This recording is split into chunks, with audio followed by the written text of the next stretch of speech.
வணக்கம் சாமிஜி. வணக்கம். இப்போ உள்ள ஜென்ரேஷனில் கல்யாணத்துக்கு அப்புறம் 5 வருஷம் 6 வருஷம் 10 வருஷம் குழந்தை இல்லாமல் நிறையா பேர் இருக்கிறாங்க. 20 வருஷம் கூட குழந்தை இல்லாமல் என்கிட்ட நிறைய பேர் சொல்கிறாங்க. கோயிலுக்குள்ளே நிறையா போயிட்டு வந்து எனக்கு குழந்தையே இல்லைன்னு சொல்லி ரொம்ப ஃபீல் பண்ணுறாங்க. அதோட கருத்து என்ன, எதனால் சாமி அது மாதிரி இருக்கும், காரணம் என்ன? ஒரு மரம் பூ பூத்தா அது காய் காய்ச்சி தான் ஆகும். ஒரு பொண்ணு வீட்டுக்கு தூரம் ஆகிறான்னா அவள் குழந்தை பெற்று தான் ஆகணும். ஆனால் கடவுள் சோறு தான் போடுவான், ஊட்டி விட மாட்டான் கடவுள். அப்போ அந்த வழிமுறை நமக்கு தெரியணும். நோய் யாருக்கும் புலப்படாத நோய்கள்லாம் நிறையா இருக்குது. இப்போ நீங்கள் ஸ்கேன் பண்ணுறாங்க அப்படின்னா ஸ்கேன் பண்ணும்போது இடையில எல்லாமே தெரியும். இப்போ நம்மளே ஒரு போட்டோ எடுக்கிறோன்னா அந்த மரம் செடி கொடி அந்த செவரெல்லாம் தெரியும். ஆனால் இடையில ஓடுற காற்று தெரியவே தெரியாது. அப்போ அந்த காற்று கர்ப்பப்பைக்குள்ளே பூந்துடும். கர்ப்பப்பைக்குள்ளே எப்படி போகிறது அப்படின்னா அது தெரியவே தெரியாது. எப்படி போகிறோம் அப்படின்னா ஒரு பெரிய சைக்கிள் டீப் இருக்குது. அந்த டீப்புக்கு காற்றுலாம் பஞ்சராக இருக்குது. அதுக்கு நம்ம ஒரு பம்பு வச்சு அப்படியே பம்ப் பண்ண காற்று ஏறுதில்ல.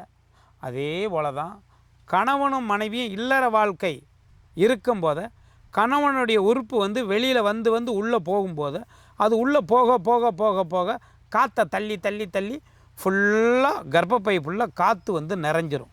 அந்த காற்று நிறையிற பெண்களுக்கு தான் வீட்டுக்கு தூரம் ஆகிறதுக்கு முன்னாடி 4 நாளைக்கு முன்னாடி வகுறு ஊதும். அந்த பெண்களுக்கு சில பேருக்கு லட்சத்தில் ஒரு பெண்ணுக்கு யூரின் போகிறதில் காற்று போகும். இது அவங்களுக்கு எங்கே போனாலும் புலப்படாது. இது கண்ணுக்கு புலப்படாது. கண்ணுக்கு புலப்படாத விஷயம் இது. அப்போ எங்களுடைய நாங்கள் பஞ்ச விருச்சிகம் சித்தா ஆயுர்வேத திருச்சியில் தில்லை நகரத்தில் எங்களுடைய இது இருக்குது. எதிர்பார்க்காத குழந்தை பார்த்தீங்கன்னா ஆரோக்கிய முறையில் சித்த மருத்துவம் ஆரோக்கிய முறையில் இது நடத்தி வர்றாங்க. இதுக்குள்ள விளக்கங்கள்லாம் இப்போ அந்த வகுறு ஊதுதுங்கிறவங்க இந்த மாதிரி தொடர்பு கொள்ளலாம். அதுக்கு நாங்கள் விளக்கம் சொல்லுவோம். அது மாதிரி வீட்டுக்கு தூரம் ஆகிறதுக்கு 16 நாளைக்கு முன்னாடி கம்புக்கூடு அக்குளில் கட்டி வரும். அவங்களுக்கு இந்த மாதிரி குழந்தை பிறக்காது.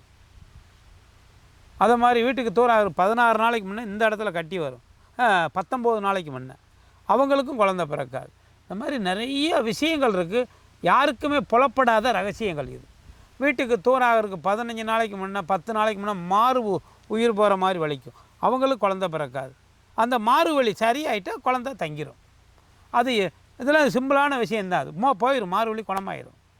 இந்த மாதிரி விஷயம்லாம் இருக்குது. இந்த மாதிரி யாருக்காவது தாய்மார்களே உங்களுக்கு இருந்தால் நிச்சயமாக எங்களுடைய நம்பருக்கு நீங்கள் தொடர்பு கொள்ளலாம். எங்களுடைய நம்பர் 88